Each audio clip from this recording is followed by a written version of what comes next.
Welcome. Thank you so much for subscribing to this YouTube channel. Welcome once again. Here's a headline for today. Tinubu in shock after MC Oluomo'S secret phone call finally leaks out publicly.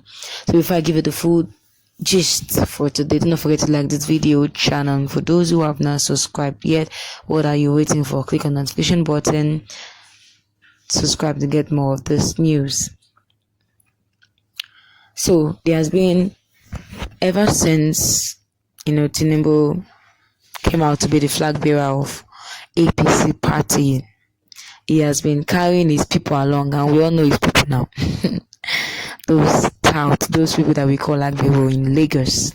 I don't know wherever you are listening to me, wherever you are, but in Lagos we call them Agberos.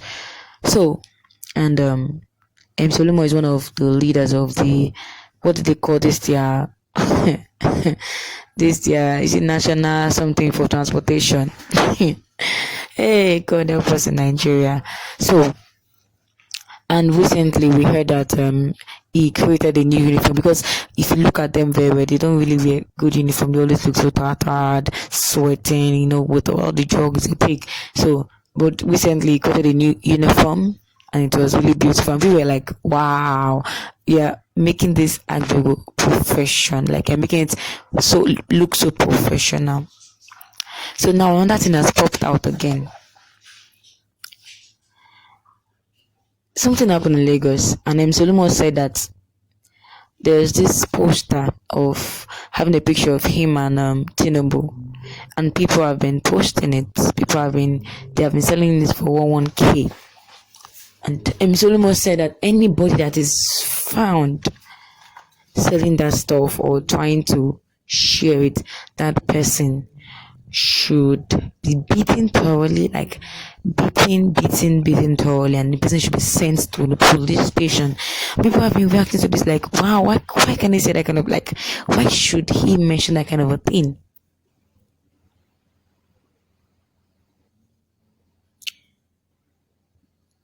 For someone to just, and this Agbero, like, he has given them an instruction that whenever they see anybody posting that banner or that poster, they should carry that person and beat that person thoroughly.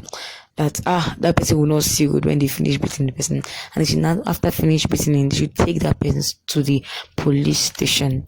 And then people have been reacting to this, but like, why would he do that kind of a thing? He has not even Oga has not become the president of Nigeria, and he has started acting that way. Just imagine Tinubu becomes the president. How will it look like? Like, how will it look like? Then everybody will be in bondage, because they will beat anybody they want to beat, collect money illegally from anybody. They will start collecting money from people that are even walking on the streets. Can you imagine? So people have really been talking about it recently. So when you beg money from those putting you in captivity, you will continue to be in bondage. Let me explain that. I'll be speaking to the Yoruba people mostly for today. So the Yoruba people, where they have been crying out for freedom from people that want to take their land from them, freedom from Fînàlly terrorists that have been killing and kidnapping them, freedom from bad governance, freedom from some obas that they are not even treating their people well, and they say they want to leave. But we would have noticed that most of these Yorubas, or should I say some of these Yorubas, they still collect money from the same people that put them in captivity. Like, why? If you collect money from the same people, which mouth are you going to use to tell them that let us go? Which mouth? You see them when one Oluomo'S is driving past, they will raise their hand up, they'll be like, hey, how am I okay? Shaking it, the way they behave as if they've not seen money before. No, I'm not trying to insult anybody, but with the way we are behaving, to be as if they don't want to leave this freedom, this bondage, they want to continue in it, and it doesn't make sense at all.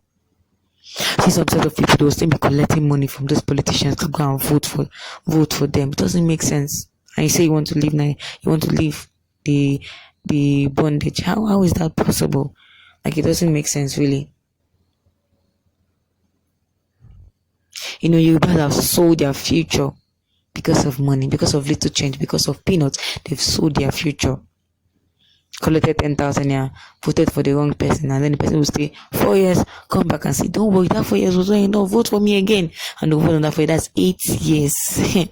And that's how it continues, going and going and going. And the suffering, it is transferred from one generation to the other. Our forefathers endure it, now they pass it to us. Then if we don't have sense again, if we're not wise enough, we'll pass it to our children. It's not a curse. That's what has been happening, and if we don't stand up now, it will continue to happen. It's not their fault. This stout people, it's not their fault. Not their fault.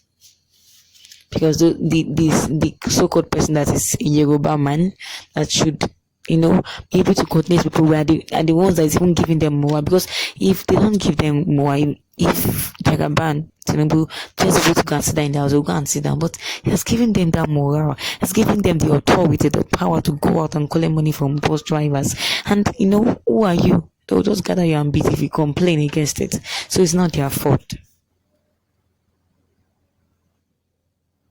MC Omo Garage is encouraging violence, like he's encouraging violence, and it's not the first time.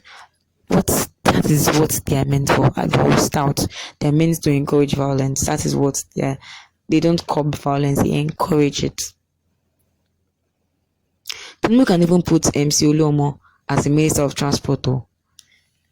If you think I'm lying, or if you think maybe I'm exaggerating, please comment in the comment section. Let me hear your own reaction to this.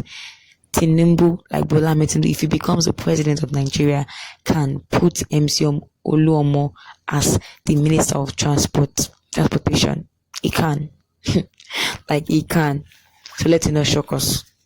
And just imagine how it would be. For those people driving, I just pity them. Like, I just pity them.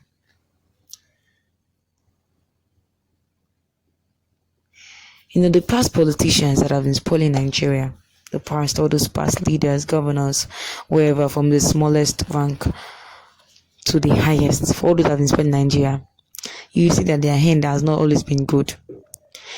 They might die well, but their children, if you go and look at them, go and search for them now, they are not living well. After all the money their parents stole from Nigeria, they are still not living well. Like, it doesn't make sense. So what's the use of stealing? Even the Bible says that, what will you gain if you gain your word and lose your soul? Like, it doesn't make sense. So the reason why Nigerians, like Nigerian government, don't want the Yoruba people to leave Nigeria is because they still want people to be carrying their bag for them, to be saying, hey, I want me okay, those kind of things. They still want to be like masters and then have slaves. The same way the people in the Bible, sorry, I'm referring to the Bible, people in the Bible too, the Pharaoh and the Egyptians, they didn't want Moses and the Israelites to go, because who helped them to be going to their farm? Who helped them to be carrying load? Who helped them to be building big houses? If they let them go, that's the same thing happening in Nigeria now.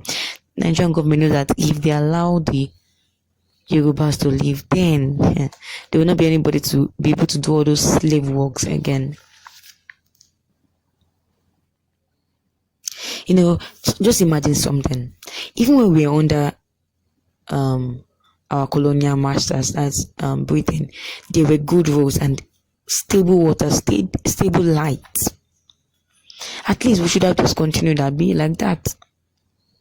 But this bondage that we are in now is worse than the ones the British put us in.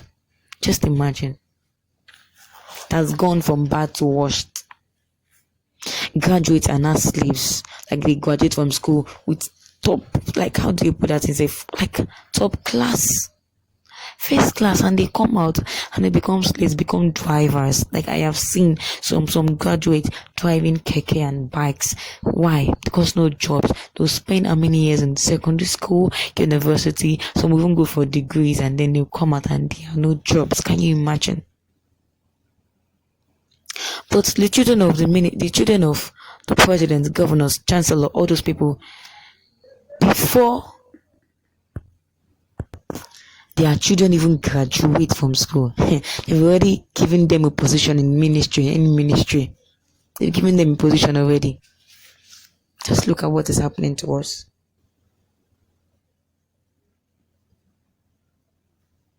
governors who have finished their tenure some years ago, they are still paying them salary up to now. So how are they supposed to build good roads for us? How? I don't know if you're staying in Lagos, but currently that Léàkéd Express Road now is nowhere to go. If you want to go there, that means you have to travel late in the night or travel very early in the morning, like 3 or 4 o'clock, because now the road is now like it is bad. With the way things are going now, and some people are seeing putting money that should be shared for billions of people, they're seeing putting it in their own pockets. It doesn't make sense. What's your take on this? What do you feel about everything that is happening? Let me hear this in the comment section. Don't forget to like this video channel. Don't forget to subscribe, and don't forget to click on the notification button to get notified whenever I bring you latest news on updates on Yoruba Nation. Thank you. God bless.